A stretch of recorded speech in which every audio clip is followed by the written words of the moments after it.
우리는 종말을 살고 있습니다. 종말이라는 것은 이제 거의 끝이 다가가는 시대를 살고 있다는 거죠. 종말의 특징이 있습니다. 성경에 이 종말의 때가 오면 나타나는 특징이 신자들이 고난을 받을 것이다. 또 적그리스도가 많이 나타날 거다. 그래서 내가 예수다 하는 사람들이 많아질 거다. 그래서 그들이 어떻게 해서든지 사람들을 유혹하고 미혹해서 예수를 못 믿게 할 거다. 그리고 그러다 보니까 불법적인 게 많이 나타날 거다. 신자들이 불법을 행하고도 괜찮다고 생각할 거다. 뭐 이런 일들이 말세의 징조입니다. 근데 이런 말세의 특징 말고 또 다른 특징이 있어요. 성경에 뭐라 그랬냐면 그때가 되면 사람들의 사랑이 식을 거다. 그러니까 말세의 특징이 뭐냐면 하나님의 사랑을 받았는데 큰 사랑을 경험했는데도 불구하고 그 사랑이 쉽게 식어버릴 거다. 이게 말세의 특징입니다. 예수님 마태복음 24장에 종말에 대해서 예언한 장면이 나옵니다. 같이 한번 읽겠습니다. 마태복음 24장입니다. 크게 읽겠습니다. 그때 사람들이 너희를 환난에 넘겨주겠으며 너희를 죽이리니 너희가 내 이름 때문에 모든 민족에게 미움을 받으리라. 그때 많은 사람이 실족하게 되어 서로 잡아주고 서로 미워하겠으며 거짓 선지자가 많이 일어나 많은 사람을 미혹하겠으며 불법이 성함으로 많은 사람의 사랑이 식어지리라. 이게 말세의 특징이에요. 적그리스도가 나타나고 고난을 받게 되고 그런데 사람들의 사랑이 식어가는 거예요. 근데 뭐라고 되어 있어요? 그러나 끝까지 견디는 자는 구원을 얻으리라. 우리 안에 하나님의 사랑이 식어지지 않도록 우리가 사랑이 식었을 때 그 사랑의 불꽃을 다시 살려서 우리 안에 하나님의 사랑으로 가득 채우는 자는 이게 끝까지 견디는 자예요. 불꽃이 꺼지지 않도록 끝까지 견디는 자, 하나님의 사랑의 불꽃이 꺼지지 않도록 끝까지 견디는 자는 구원을 받게 된다는 거예요. 사탄은 근데 그 사랑의 불꽃을 계속 꺼뜨리려고 그래요. 어떻게 해서든지. 시험 들게 하든 고난을 주든 방법을 다 떨어져서. 그러나 우리가 말씀해야 될 게 뭐예요? 우리 안에 그 사랑이 식어지지 않도록 하는 거예요. 종말을 사는 특징이 뭐냐면 종말의 특징이 사람의 사랑이 식어지는 거예요. 그 종말을 사는 현대인의 특징이 그거예요. 사랑 결핍. 현대인들이 너무나 사랑이 결핍되어 있다. 우리가 정신분석학의 그 유명한 분이죠. 정신분석의 프로이드나 칼 융 이런 분들이 있습니다. 그래서 정신의학이 나오는데 그러니까 심리 치료 같은 거 하시는 분들이 있잖아요. 근데 이 정신의학을 단 한마디로 요약을 한다면 그렇다 그래요. 뭐 그걸 어떻게 한마디로 요약하겠냐 그랬더니 왜 사람에게 이런 정신적인 문제가 발생하고 정신적인 질환이 생기느냐 이걸 딱 한마디로 요약하면 그거랍니다. 나를 좀 사랑해 주세요.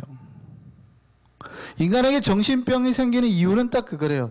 나를 좀 사랑해 주세요. 누군가가 나에게 관심을 좀 가져준, 나를 좀 이해하고 사랑해 달라는 거예요.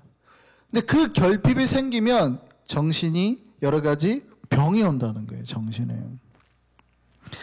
인간은 사랑의 존재입니다. 그러니까 사랑하고 사랑받지 않고는 살 수 없는 존재예요. 근데 그런데도 불구하고 너무나 현대에 사랑의 말을 많이 하죠. 요즘에 아이들이 많이 부르는 그 대중가요의 주제의 대부분이 뭡니까? 사랑 이야기거든요.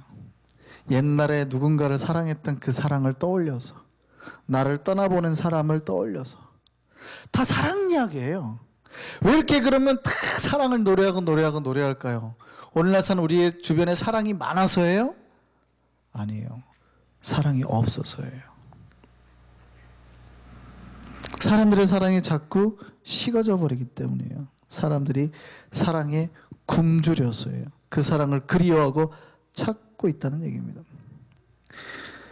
현대를 사는 인간들의 수많은 병, 또 병폐가 어디서 옵니까? 바로 이 사랑의 결핍에서 오는 거예요. 사랑이 부족한 인간의 결핍이 어디로 나타나냐면 폭력적인 것. 그러니까 내가 사랑을 못 받으니까 폭력적으로 바뀌더라는 거죠. 욕심을 가지게 되고 욕망을 가지게 되고 어떤 폭식, 병까지 일으키더라는 거예요. 사랑을 받지 못하는 이들의 특징이 뭐냐면 우울증이 오고요. 또 정반대로 폭력적으로 바뀐대요. 또 내가 사랑을 받지 못하니까 공허하죠. 사랑받지 못하니까 공허하니까 자꾸 배가 고프다고 생각을 한대요. 그러니까 밥을 먹는 거죠. 근데 밥을 아무리 먹어도 이 사랑이 채워지지 않으니까 계속 밥을 먹는 거예요. 30분 전에 밥을 먹었는데 또 배가 고픈 것 같으니까 또 밥을 먹고 폭식증으로 이어지는 거죠. 이게 정신질환인 거예요. 사실은. 그러니까 사랑이 부족하니까 인간의 감정에도 우울증의 병이 오고 감정에도 병이 오고 폭력적인 성향이 나타나고 말도 거칠게 하고 심지어 삶의 습관도 음식 같은 패턴에도 오더라는 거예요. 뿐만이 아니라 병도 오더라는 거예요. 사랑을 못 받고 자라난 아이들이 허약하더라는 거죠. 심지어 갓난 아이들은 부모가 터치하지 않고 아무리 젖을 줘도 분유를 줘도 터치하지 않고 버려두면 죽을 수도 있다는 거예요. 사랑을 받지 못하는 인간이 죽음에 이를 수 있다는 겁니다. 반대로입니다.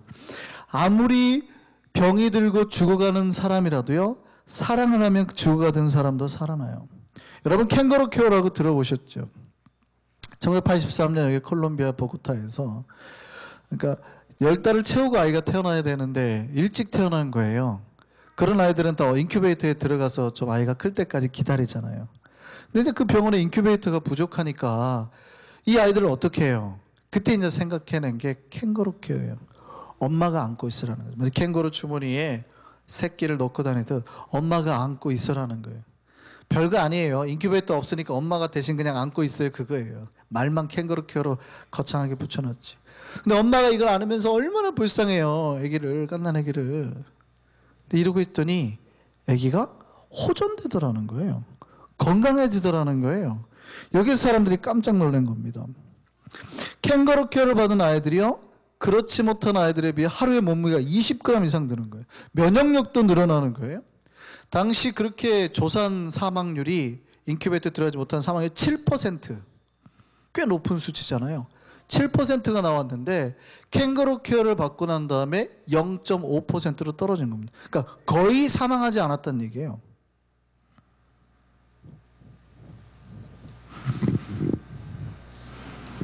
우리가 살아갈 때 잘 먹는 거 중요하죠.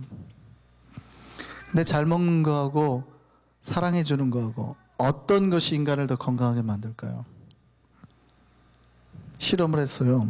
여기 사우스캐롤라이나 주립대학 의과대학에서 인큐베이터 속의 아이들을 대상으로 실험을 했습니다. 두 그룹으로 나눴어요. 한 그룹에는 매일 15분씩 4번 피부 터치를 해줬습니다. 이렇게 아이를, 갓난 애들을. 대신에 음식량은 좀 줄였어요. 한쪽은 터치는 안 했는데 굉장히 풍부하게 먹을 걸 줬습니다. 누가 더 건강할까?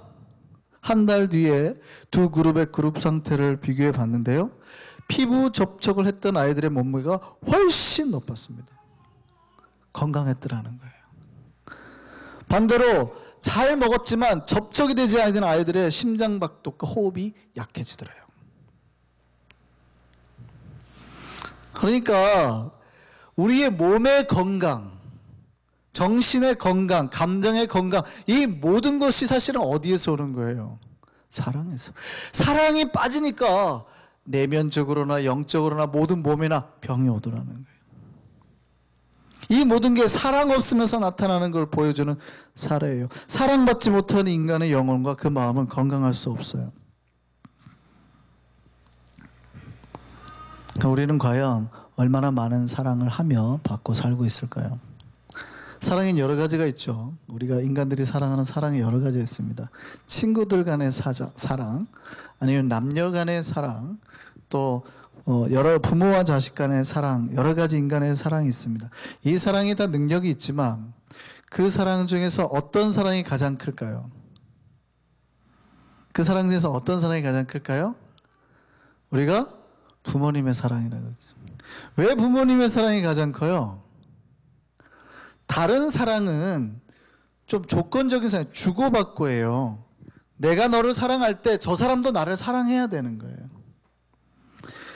남녀간에 사랑하는데 내가 저 사람을 사랑하는데 저 사람이 나를 사랑하지 않으면 그걸 짝사랑이라고 그러잖아요. 관계가 이루어질 수가 없는 거예요.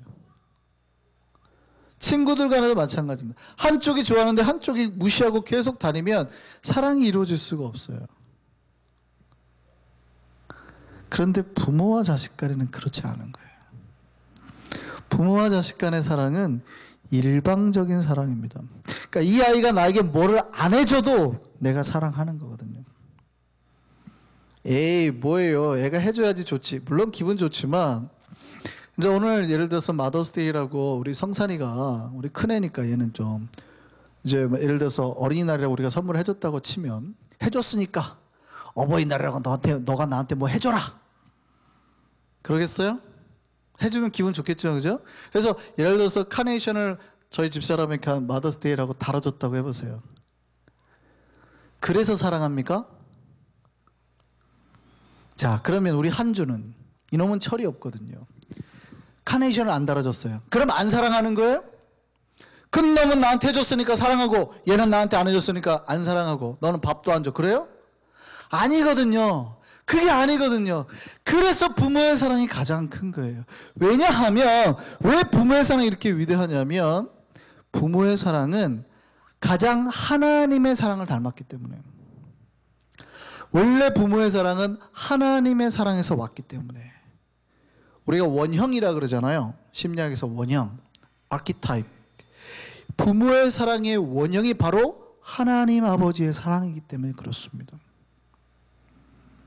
우리가 하나님을 사랑하지 않았는데도 하나님은 우리를 사랑하셨다는 거예요. 그래서 이 땅에 있는 사랑 중에서 부모의 사랑이 가장 커요. 일방적인 사랑이에요. 물론 친구 간의 사랑, 남녀 간의 사랑에도 능력이 있습니다. 친구의 사랑이 뭐 자살하려고 하는 친구를 돌이키기도 하죠. 우정이. 어떤 조폭이었던 남자가 여자 한 명을 잘 만나서 삶을 바꾼 사례도 있습니다. 그렇지만 부모의 사랑보다 더 큰 사랑은 없죠. 그런데 이 부모의 사랑에도 한계가 있어요. 아이가 보이지 않는 곳에 있을 때 부모가 해줄 수 없잖아요. 부모가 돌아가시면 더 이상 그 사랑을 받을 수가 없어요. 그러니까 한계가 있단 말이죠. 그런데 바로 이 부모의 사랑의 원형인 하나님의 사랑에는 한계가 있어요, 없어요? 없죠. 아버지의 사랑에는 변함도 없고 끝이 없어요. 그래서 하나님의 사랑을 경험한 사람은 가장 큰 사랑을 경험한 거예요. 부모님의 사랑보다도 가장 큰 사랑, 완전한 사랑을 경험한 거예요. 그러니 이 하나님의 사랑을 경험한 사람은 자기가 지금까지 가했던 생각과 마음과 인생의 방향을 바꾸지 않을 수 없는 거예요. 가장 큰 사랑을 경험했으니까. 신자를 뭐라 그럽니까? 바로 그 사랑을 경험한 사람들, 바로 그 완벽하고도 그 거대한 사랑을 경험한 사람들을 바로 신자라 그래요. 그럼 제가 한번 질문 드려볼게요. 이 땅 위에 하나님의 사랑을 경험한 사람이 몇 명이나 될까요? 신자가 몇 명이냐 이 말이에요. 신자가 몇 명일까요? 지구상에. 엄청나게 많죠. 캐톨릭까지 합치면 뭐 엄청나게 많습니다. 그죠? 그런데 왜 지구가 이 모양일까요? 여전히 서로 더 많이 가지려고 싸우고 내가 더 많은 자원을 가지기 위해서 사람을 죽이고 그럴까요? 왜 여전히 수많은 문제거리들이 이렇게 많이 나올까요? 하나님의 사랑을 그렇게 경험한 사람들이 이렇게 많은데, 그리고 대부분의 북유럽이나 모든 경제 패권을 쥐고 있는 사람이 대부분 다 크리스천인데, 그러니까 예수를 안 믿는 사람들은 다 가난하니까 능력이 없잖아요. 특별히 싸울래야 싸울 수도 없어요. 근데 왜 지구상에 이런 문제가 많을까요? 정확하게 말하면 하나님의 사랑을 만난 사람이 많지 않은 까닭입니다. 내가 크리스천이다 라고 말하는 게 아니라 진짜 영원하신 하나님의 사랑을 경험한 사람이 많지 않기 때문에, 하나님의 사랑을 경험하면 변하지 않을 수가 없거든요. 그의 생각과 삶과 인생이 변하지 않을 수가 없는데, 정확하게 말하면 그 하나님의 사랑을 경험한 사람이 적기 때문입니다. 혹은 예전에는 경험했지만 한 번 하나님의 사랑을 만나고 계속해서 그 사랑을 유지하지 못한 까닭입니다. 신자들이 내가 예전에 하나님의 사랑을 경험했는데 지금 이미 그 사랑이 식어버렸거든요. 말세의 특징이 뭐라고요? 사랑이 쉽게 식는 거라니까요. 근데 자기가 사랑이 식었는데도 식은지 모르고 여전히 뜨겁다고 착각하니까 매 주일마다 교회에서 내 사랑을 막 다시 불태우고 돌아가야 되는데 그러지 못한 거거든요. 그게 일주일이 되고 2주일이 되고 한 달이 됐는데 내 마음이 식어버렸는데 모르고 살아가니까 나타나는 현상들입니다. 이런 성경에 이런 인간들의 무지를 일깨우는 말씀이 있어요. 말라기 1장으로 2절 상반절 한번 보시죠. 같이 크게 읽겠습니다. 여호와께서 이르시되 내가 너희를 사랑하였노라 하나 너희는 이르기를 주께서 어떻게 우리를 사랑하셨나이까 하는도다. 여기서 어떻게 우리를 사랑했냐라는 말은요, 하나님 우리를 어떻게 사랑하셨어요? 어떤 방법으로 사랑했어요? 그런 말이 아니라 하나님이 우리를 사랑하신 증거가 뭔데요? 라고 반문하더라는 거예요. 그래서 표준세 번역에는 하나님 우리를 사랑한 증거가 뭔데요? 그러니까 인간들이 살다 보니까 처음에는 하나님 사랑한다고 믿었는데 삶에 문제가 오고 고난이 오고 고통이 오니까 하나님 날 사랑하는 거 맞아?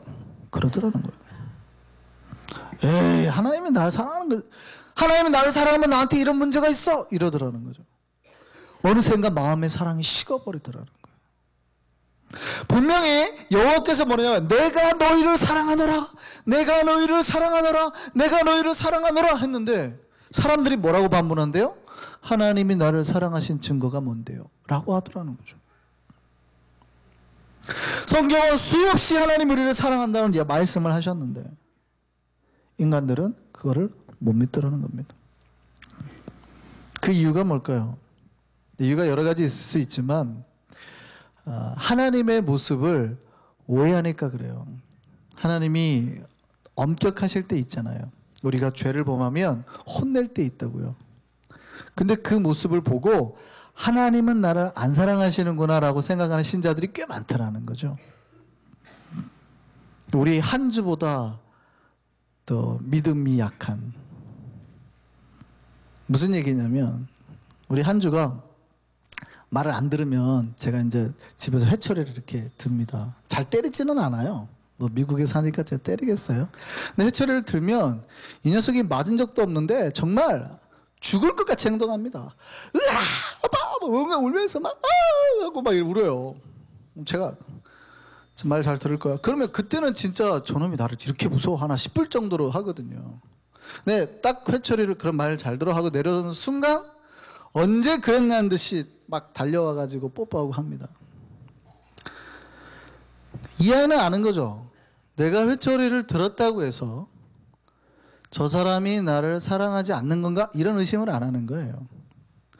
근데 오늘날 신자들이 하나님 회초리를 들고 엄격하게 하면 지금까지 잘했어요. 하나님 사랑합니다. 갔다가 하나님 한번 화를 딱 내면 집 문을 확 열고 나가버리는 거죠. 우리 아빠 맞아? 우리 아빠 아니니까 이러지 하고 나가버리는 거예요. 등 돌려서. 그러니까 누구보다 믿음이 없어요?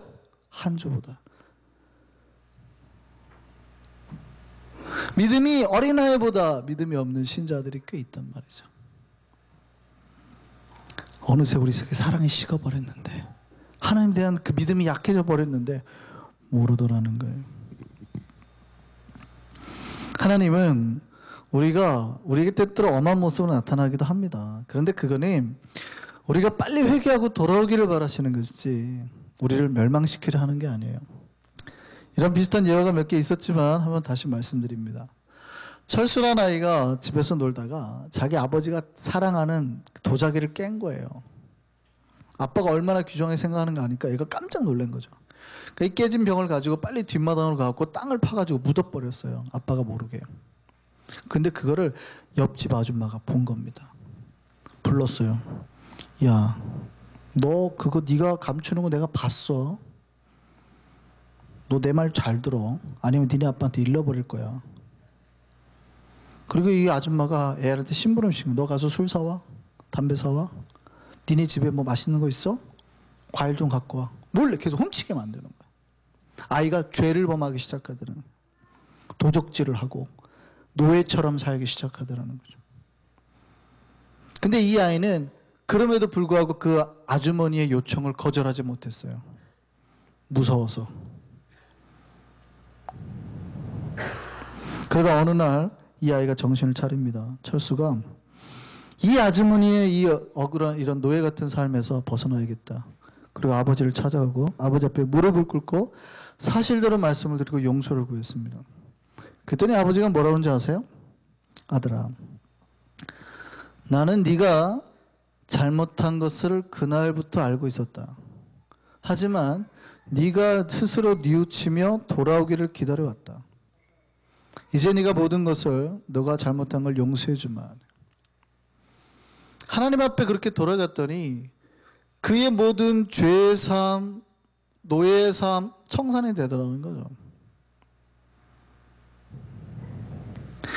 하나님은 사랑하시니까 채찍질도 가하시는 거예요. 돌아오게 하기 위해서. 그 이유는 우리가 당신의 자녀이기 때문입니다. 다시는 똑같은 죄를 범하지 않게 해서. 그러니까 우리를 멸망시키려 하는 게 아니라 진짜 내 친자식이니까. 우리 집에 온 처음 본 손님을 제가 뭐라고 할 수 있을까요? 없을까요? 작년에 제 친구 딸들이 저희 집에서 있었습니다. 그 아이들이 잘못될 때 제가 막 뭐라고 했을까요? 안 했을까요? 뭐라고 못하죠. 내 자식이 아닌데. 뭐 바닥에 물을 떨어뜨려도 못해요. 내가 빨리 가서 닦아야지. 근데 성산이가 한면이가 바닥에 물 닦고 물 막 뿌리고 돌아다니면 어떡해요? 혼내줘. 빨리 닦으라고. 자식이니까. 우리가 가끔 하나님이 우리에게 징계하시는 이유가 뭡니까? 우리를 멸망시키려 하는 게 아니라 자식이니까 그래요. 성경에 그 말씀이 있어요. 히브리서 12장 말씀 보시죠. 같이 읽겠습니다. 주께서 그 사랑하시는 자를 징계하시고 그가 받아들이시는 아들마다 채찍질하심이라 하였으니 너희가 참음은 징계를 받기 위함이라. 하나님이 아들과 같이 너희를 대우하시나니 어찌 아버지가 징계하지 않는 아들이 있으리요.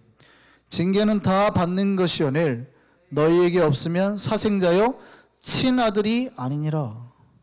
우리가 하나님의 친아들이라면 우리가 잘못하고 우리에게 문제가 있을 때 하나님이 회초리를 든다 이 말이에요. 우리가 망하든 잘못되든 냅두면 친아버지가 아닌 거예요.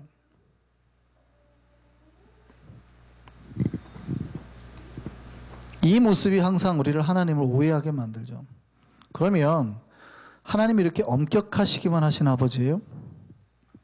그럼 항상 우리가 잘못하면 회초리를 들고 있다가 잘못한 것만 기다렸다가 탁 때리시는 분이에요? 그렇지 않아요. 성경은 하나님에 대해서 수없이 말합니다. 사랑이시다. 우리를 사랑하시다. 얼만큼 사랑하시냐? 우리가 잘 아는 요한복음 3장 16절 한번 외워볼까요? 시작. 하나님이 세상을 이처럼 사랑하셨다. 이처럼이 뭐예요? 독생자 아들 예수 그리스도를 주셔서 죽게 할, 찢어서 죽게 할 만큼 사랑하셨다. 오늘 본문도 그걸 증언하는 거예요. 오늘 본문 8절 다시 한번 보겠습니다. 같이 읽겠습니다. 우리가 아직 죄인 되었을 때 그리스도께서 우리를 위하여 죽으심으로 하나님께서 우리에 대한 자기의 사랑을 확증하셨느니라. 우리가 죄인이었는데 우리가 죄를 보면 아직 하나님 앞에 뭐 예배도 드릴 때가 아니에요. 우리가 하나님을 안다고 했을 때도 아니에요. 헌금할 때도 아니에요. 우리가 아직 예수를 안 믿는 죄인이었는데도 하나님이 우리를 사랑하셨대요. 그게 얼만큼 사랑하세요? 예수 그리스도를 보내서 찢어서 죽일 만큼 사랑하셨대요.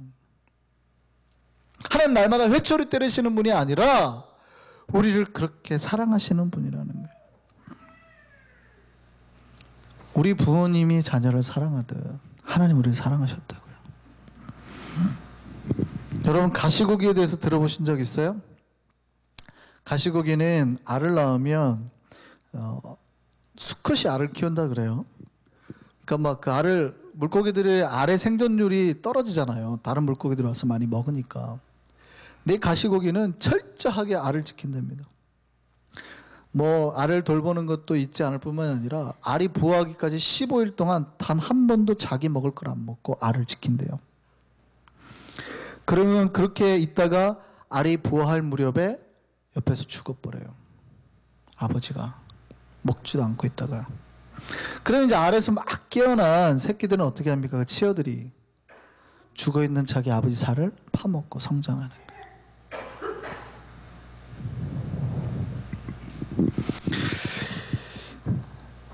이 부성애로 가시고기의 부화율이요 90%가 넘는다고 그래요. 알의 부화율이. 그러니까 다른 물고기들의 알은 대부분 다 없어지고 정말 한 10% 20%만 다는데 가시고기는 90%가 넘는데요. 부화율이.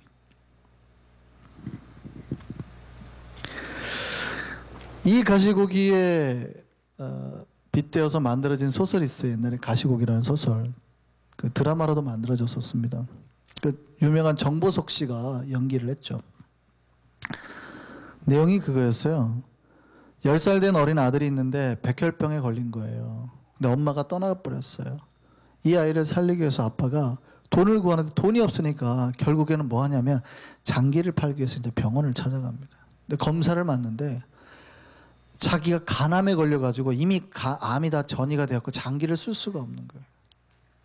그럼 마지막 남은 게 뭐냐 했더니 각막 하나만 멀쩡하다는 거예요. 근데 이 각막을 떼서 팔아서 그 아이를 살리죠. 그 내용이 그거예요. 그게 보여주는 이야기가 뭡니까? 우리 하나님 아버지가 그렇게 하셨다는 거예요. 우리를 사랑하셔서 우리를 살리기 위해서 자기의 전부이신 그 아들 예수 그리스도를 보내서 찢어서 죽여서 우리를 살려내서 우리 다 아들 만드셨다, 자녀 만드셨다는 거예요. 또 신학자 그런 말 했습니다. 여러분 기독교 강요라고 들어보셨어요? 칼빈이 쓴 기독교 강요. 대단한 책이죠. 기독교의 거의 모든 교리가 요약된 겁니다. 들으면 무슨 말인지 잘 모르지만 기독교 강요가 그래서 신학자들의 그 방에 가면 서재에 가면 그 두꺼운 책이 이렇게 꽂혀 있어요. 읽어보지도 않으면서 교리책이 쫙 있거든요. 근데 어떤 신학자가 그랬습니다. 이 기독교 강요를 단 한마디로 요약할 수 있느냐? 요약한다면 이거다 그래요. 부성애의 표현, 아버지 사랑의 표현. 하나님 아버지가 우리를 어떻게 사랑해놨는지 요약해놓은 책이다. 기독교는 그겁니다. 하나님 우리를 어떻게 사랑하셨나. 그럼 신앙은 뭡니까? 여러분 하나님 우리를 그렇게 사랑하시는데 우리는 얼마나 하나님을 신뢰할까요? 도대체 몇 %의 사랑으로 하나님 앞에 돌려드릴까요? 저는 신앙은 그렇다고 생각합니다. 반사판. 빛이 이렇게 오잖아요. 빛이 이렇게 오면 저는 모든 사람 마음속에는 그 거울 같은 게 하나 있다 생각하거든요. 근데 이 거울을 내가 받은 사랑 그대로 하나님 앞에 쫙 이렇게 향해서 이렇게 계속 조절해서 드리는 게 신앙이라고 생각해요. 그래서 그 받은 거를 또 사람에게도 비추고 하나님과 사랑 앞에 그 사랑의 빛을 계속 비춰내는 게 우리의 신앙이거든요. 근데 이제 신자들이 살다 보면 하나님 앞에 비춰야 되는데 팔도 아프고 또 다른 것도 관심이 있으니까 이게 삐뜩한단 말이죠. 그럼 이게 어디로 가요? 우리가 보내야 될 사랑의 빛이 옆집 아저씨한테 저기 어디 부처님한테 이런 데 가버리는 거예요. 이렇게 하면 다른 데로. 내 욕심, 돈에게 가고. 신앙은 뭐예요? 이렇게 흔들리고 뺏긴 것들을 계속해서 조절해서 내 아버지 앞에 아버지 사랑합니다. 사랑합니다. 이게 신앙이란 말이죠. 그럼 우리는 과연 몇 %의 하나님 우리 주신 그 사랑을 몇 %의 신뢰로 그 믿음으로 주님께 다시 돌리고 있을까요? 우리는 얼마나 하나님을 믿고 신뢰하며 살아갈까요? 2차 세계대전 때요. 독일이 이제 런던을 공습했던 때가 있었습니다. 그러니까 집이 이제 무너지니까 한 아빠가 어린 딸의 손을 잡고 그 폭탄 맞은 건물에서 나왔어요. 빨리 피해야 되는데 피할 데가 없으니까 이게 폭탄이 맞아가 생긴 이렇게 홀이 큰 게 있었어요. 그러니까 아버지가 빨리 거기를 뛰었습니다. 그래가지고 딸한테 뭐라 그러냐면 빨리 뛰어라고. 그런데 구덩이가 깊어서 안이 안 보이는 거예요. 근데 구덩이 속에 있는 아빠는 받기 화나니까 딸이 보여요, 안 보여요? 보이죠? 딸은 아빠가 안 보이는 거예요. 빨리 뛰어 그랬는데 딸이 뭐라 그래요? 아빠가 안 보여요 라고 그러죠. 그때 아빠가 뭐라 그럽니까? 구덩이 속에서. 하지만 아빠는 네가 보여. 그러니까 뛰어. 이 소녀가 뛰었을까요? 안 뛰었을까요? 뛰었어요. 그게 믿음입니다. 내 눈에 하나님이 보이지 않아도, 비록 내 눈에 하나님이 보이지 않아도 나를 사랑하시는 아버지께서 말씀하셨잖아요. 뛰어내려. 내가 너를 받아줄 거야. 내가 너를 살려줄 거야. 걱정하지 말고 뛰어내려. 그러면 그 말씀에 순종해서 뛰어내리는 게 믿음이에요. 비록 내 눈에 보이진 않지만 나를 사랑하신 아버지를 믿는 거예요. 내 인생을 바치는 거란 말이죠. 걱정하지 말고 뛰어라 딸아, 아들아, 내가 너를 받을게. 이게 신앙이란 말입니다. 근데 많은 신자들이 눈앞에 안 보이니까, 물론 말은 많이 들었지, 사랑해 걱정하지 마 말은 많이 들었는데 내 눈앞에 안 보이고 캄캄하니까 못 뛰어내리더라는 거예요. 그 음성을 못 믿는 거예요. 저 사람이 내 아버지 맞을까? 어젯밤에 나한테 회초리 든 걸로 봐서는 내 아버지가 아닐 수도 있는데, 뭐 이런. 어린아이는 뛰어내렸어요.